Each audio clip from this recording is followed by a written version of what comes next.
લે કેમ આજે આટલી બધી વાર લાગી આવવામાં? મમ્મી આજે ઓફિસમાં થોડું વધારે કામ હતું ને તો લેટ થઈ. કામ પણ હમણાંથી તો તું કહેતો હતો ને કે કામમાં મંદી છે, અને આ વખતે તો કંઈક તારા શેઠ પગાર આપવાનું પણ થોડું લેટ કહેતા હતા. હા શેઠનું કઈ સમજાતું નથી, એ જ તો પ્રોબ્લેમ છે. કોઈ વાર એમ કહે છે કે માર્કેટમાં એટલી મંદી છે ને કે કામ મળી શકે એમ નથી, ને અમુક વાર તો કોને ખબર ક્યાંથી કામ આવી જાય કે અમારી પાસે ઓવરટાઈમ કરાવે છે.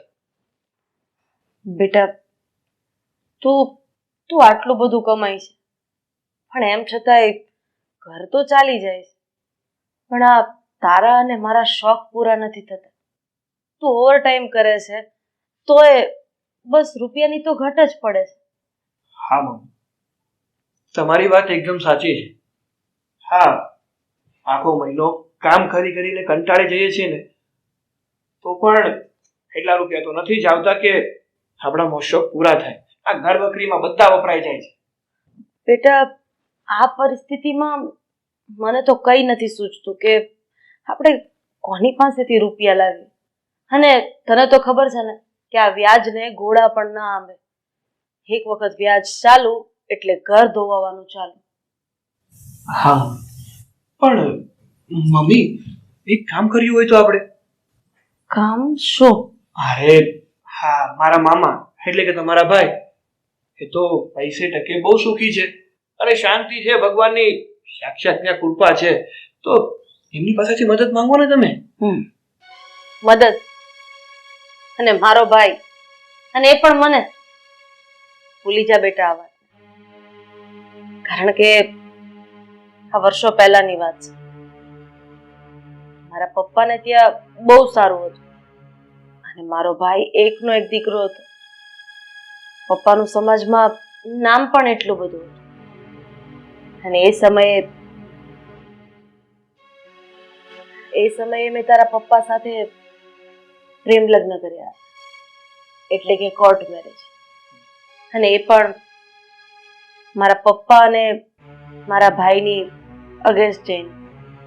બસ એ જ વાતનો ગુસ્સો આજ દિન સુધી મારા ભાઈને છે. અરે ક્યાંક રસ્તામાં મળ્યો હોય ને તો એ મોઢું ફેરવી જાય છે. તો તને શું લાગે છે એ પૈસે ટકે મારી મદદ કરશે? ના બેટા. તો મમ્મી, હા તમારા ભાઈ એટલે કે મારા મામા આપણી મદદ નથી કરી શકવાના, તો બીજું કોઈ દેખાય છે તમને કે જે આપણી મદદ કરી શકે ને આપણું કામ થઈ શકે? ના બેટા, પણ તે મામાનું નામ લઈને મને કંઈક અજુગતું કરવાનો વિચાર તો જરૂર લાવી દીધો છે. મામાનું નામ લઈને વળી એવું મેં તો શું કર્યું છે કે તમારા મગજમાં કઈ વિચાર ભમે છે? બોલો ને મમ્મી. જો બેટા, મામાને કદાચ 10 લાખ ઓછા થઈ જાય ને તો એ કઈ ફરક પડે એવું છે નહીં. તો પછી આપણે આપણા હિસાબે ખોટું બોલીને રૂપિયા તો પડાવી શકીએ ને. પણ કઈ નહીં, આ વાતમાં મને તારો સાથ જોઈએ છે. હા ભાઈ, હવે સાથ આપવા માટે તૈયાર છું, પણ એવું તો શું કરશું કે મામા પાસેથી આપણે પૈસા પડાવી શકીશું? એ બધું હું તને સમજાવું છું.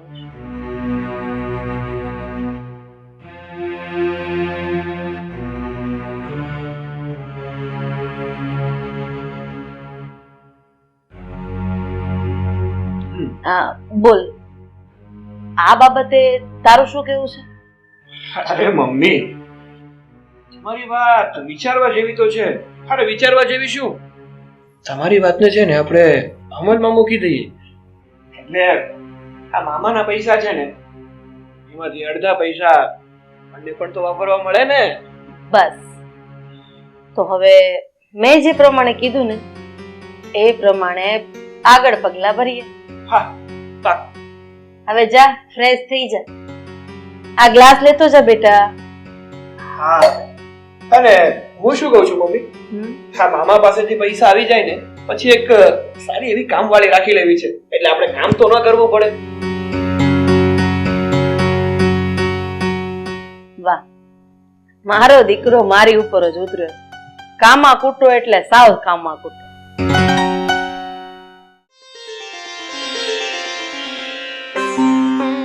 હે માં, સૌનું કલ્યાણ કરજે, મારા પરિવારની રક્ષા કરજે.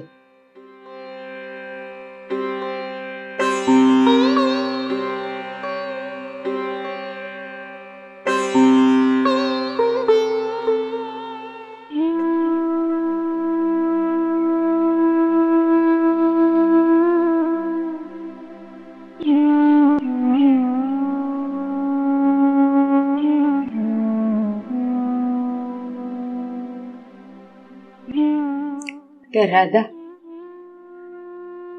તું તો ફોટામાં હસ્યા કરે છે,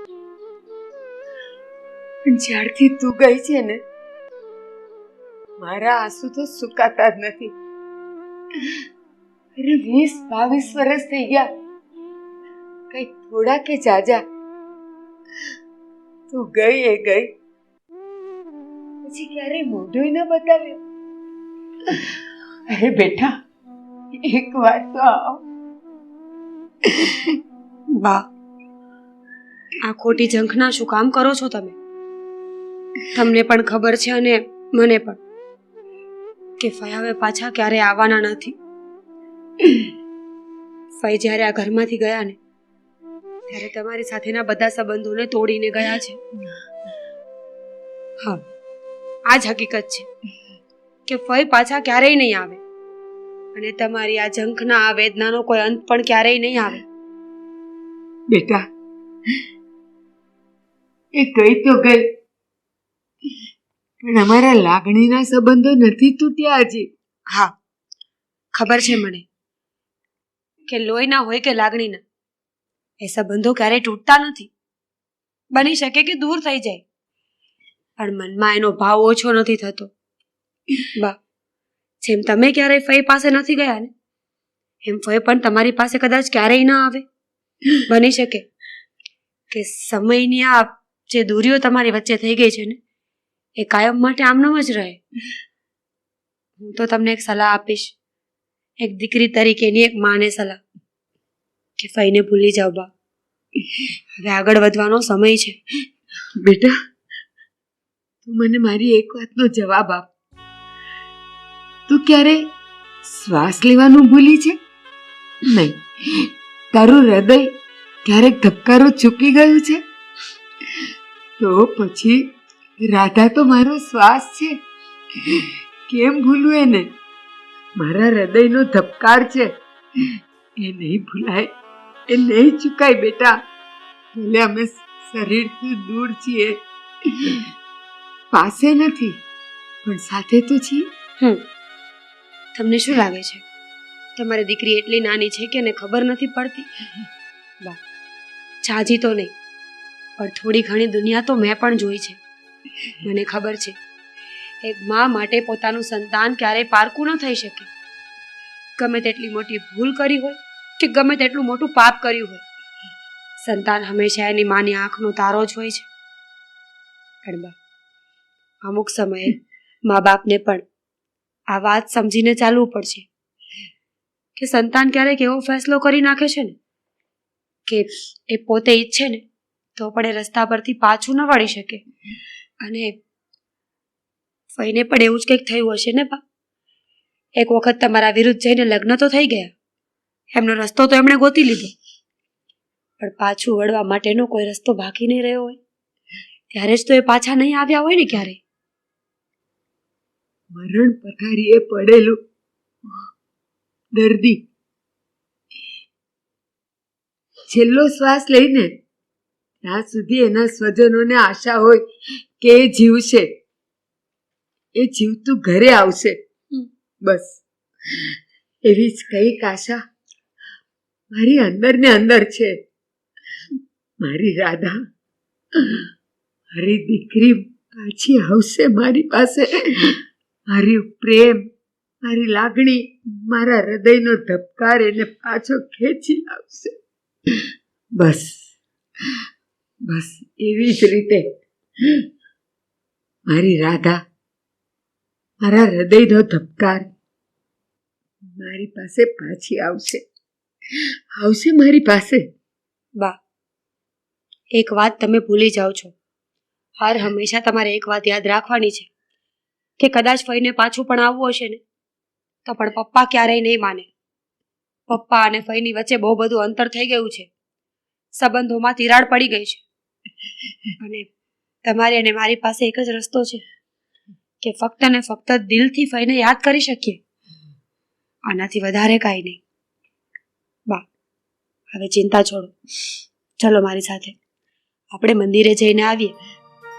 બની શકે કે ઈશ્વર સામે જઈને તમારું મન હળવું થાય.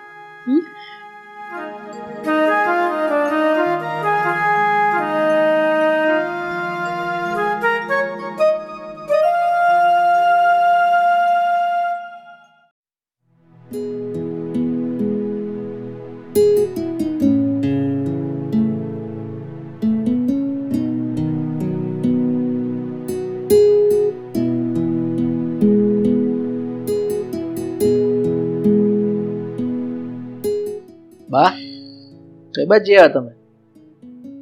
બા, તમે આજે કેમ આટલા બધા નિરાશ છો? અચ્છા, મને ખબર પડી કે આજે મેં તમને આ બહારથી આવ્યા ને જય શ્રી કૃષ્ણ નથી કર્યું એટલે. બા, તમને જય શ્રી કૃષ્ણ. હવે બોલો. પપ્પા, અમે લોકો મંદિરે ગયા હતા. આજે બાને ફઈની બહુ જ યાદ આવતી હતી. સવારમાં બા બહુ જ રડ્યા. એટલે મને થયું કે હું બાને મંદિરે લઈ જાઉં તો એમનું મન થોડું હળવું થાય. પણ જોવો ને, બા તો હજુ પણ રડ્યા જ કરે છે. એમનું મન હળવું થતું જ નથી ને. બા, પહેલા તો તમે છે ને રડવાનું બંધ કરી દો. અને એમ દુઃખી શું કામ થાવ છો? તમને ખબર છે આ રાધાને મેં શું કામ ઘરમાંથી તરછોડીને શું કામ એને યાદ નથી કરતો અને શું કામ એને આ ઘરમાં આવવા ના પાડું છું? તમને બધી ખબર છે, છતાં તમે શું કામ જીવ બાળો છો? શું કામ એના નામે રોયા કરો છો?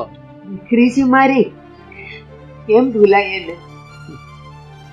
દીકરી છે, એ તમારી દીકરી છે, તમે એની માં છો. પણ તમને ખબર છે આ તમે માં છો, એ તમારી દીકરી છે, કોઈ સંબંધ એને નિભાવ્યો છે? કોઈ પરવા કરી છે તમારી? નથી કરી તમારી પરવા, અને ભાગી ગઈ છે આ ઘર છોડીને. બેટા, તું આને સમજાવ બાને, આવી રીતે જીવ ન બેડા કરે. પપ્પા, હું તો બાને સમજાવીને થાકી ગઈ છું. હવે મારી વાત એ ક્યાં માને છે? અને તમે પણ કોઈની વાત નથી માનતા. સમજ્યા કે પૈયે લવ મેરેજ કર્યા હતા પપ્પા, પણ હવે એક માણસની એક ભૂલને પકડીને ન બેસવાનું હોય ને. સમય જતા માણસે બધું ભૂલવું પડતું હોય છે. હવે નાના મોઢે મોટી વાત છે પપ્પા. સમય જતા બધાએ સુધરવું પડે, સમજવું પડે ને આગળ વધવું પણ પડે. માન્યા કે બા એની લાગણીને નથી ભૂલી શકતા, તો તમે શું કરો છો? તમે તમારા ક્રોધને ભૂલી શકો છો? નહીં ને? શું કામ ભૂલું મારા ક્રોધને? તને ખબર છે બાપ દાદાનું નાક વાઢીને ગઈ છે, આ છાતી પર પગ મૂકીને ઘર છોડીને ગઈ છે, અને તું કહે છે ભૂલી જાવ? નહીં, આ તો કોઈ કાળે નહીં બને. અને બા, તમને એક વાત કહી દઉં છું, તમે આ રીતે એને રાયાત કરીને આ રીતે જીવનો બેડા કરો. તમે એ ભૂલી જાઓ કે રાધા આ ઘરમાં પગ મૂકશે. રાધાનો પગ આ ઘરમાં કોઈ દિવસ નહીં પડે. હું એનું મોઢું જોવા પણ રાજી નથી. બસ કરો પપ્પા, કેટલા ગુસ્સે થશો હવે?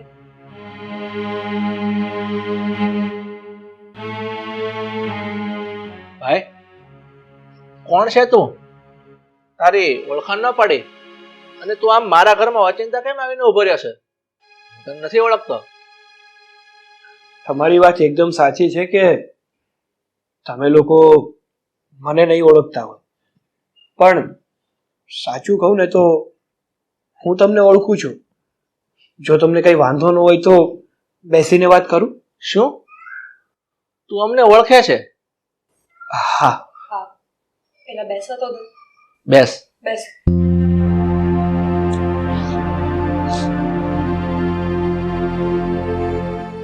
બોલ ભાઈ, હવે તારે શું કહેવાનું છે? વાત જાણે એમ છે કે ઘણા સમય પહેલા તમારો દીકરો ગુમ થયો હતો. આ વાત સાચી છે? હા, મારો દીકરો કેવલ, એ નાનો 5 વર્ષનો હતો. બહાર રમતો હતો અને ઓચિંતા એ ગાયબ થઈ ગયો, ક્યાંક જતો રહ્યો. આજ દિન સુધી એ પાછો જ નથી આવ્યો. કોણ જાણે ક્યાં હશે કે નહીં. આ વિચારીને જ મારું તો મન બહુ ગભરાય છે. તો વાત જાણે એમ છે કે તમારો દીકરો જ્યારે રમી રહ્યો હતો ને ત્યારે અમુક માણસો એમને ઉઠાવીને લઈ ગયા હતા, અને એ પણ એના અંગ વેચવા માટે. શું? આ મારા દીકરાને અમુક માણસો એના શરીરના અંગ વેચવા માટે ઉઠાવી ગયા? પણ ભાઈ, આ બધી વાતની તને કઈ રીતે ખબર પડી? તું છે કોણ? એ જરા મને વ્યવસ્થિત વાત તો કર. હા, હું વાત કરું છું. તો મેં તમને કહ્યું ને કે એ બાળકને એમના અંગ વેચવા માટે અમુક લોકો ઉઠાવીને લઈ ગયા હતા. એ ભલા માણસે એ બાળકને અનાથ આશ્રમમાં મૂકી દીધો હતો. અરે પણ આ બધી વાતો રહેવા દે. એ બાળક અત્યારે ક્યાં છે મારો દીકરો કેવલ? હા, જલ્દી કે ને. તમને બધી વાતની ખબર છે તો આ વાત પણ ખબર જ હશે ને કે મારો ભાઈ ક્યાં છે, કોની સાથે છે, શું કરે છે. પ્લીઝ તમે અમને એડ્રેસ આપો, અમે અત્યારે જ એને લઈ આવીશું. એક મિનિટ. આ તારી વાત કરી છે. જો ભાઈ, તું છે ને હવે બહુ ગોળ ગોળ વાત ન કર. તું મને જલ્દી એ બતાવ કે મારો દીકરો કયા અનાથ આશ્રમમાં છે. તું એને જલ્દી એને પાસે જાવ, એને લઈ આવું. હા, હું તમને કહું છું એ પહેલા એક ફોટો બતાવું છું. શું એ બાળક તમારું જ છે? જરા ઓળખીને કહેજો. હા, આ લાવ, જલ્દી લાવ.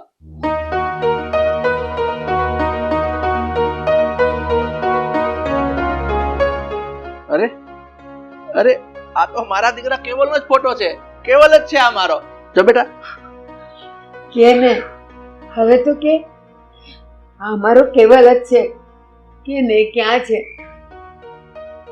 અરે ભાઈ, તો પછી તું મને જલ્દી કે ક્યાં છે મારો દીકરો. જલ્દી બોલાવ. બોલ ને. હા, કહું છું. તમારે છે ને તમારા દીકરા પાસે જવાની કોઈ જરૂર નથી. કેમ? કારણ કે આ ફોટામાં જે બાળક છે ને એ હું જ છું. શું? હા, તમારો કેવલ હું જ છું.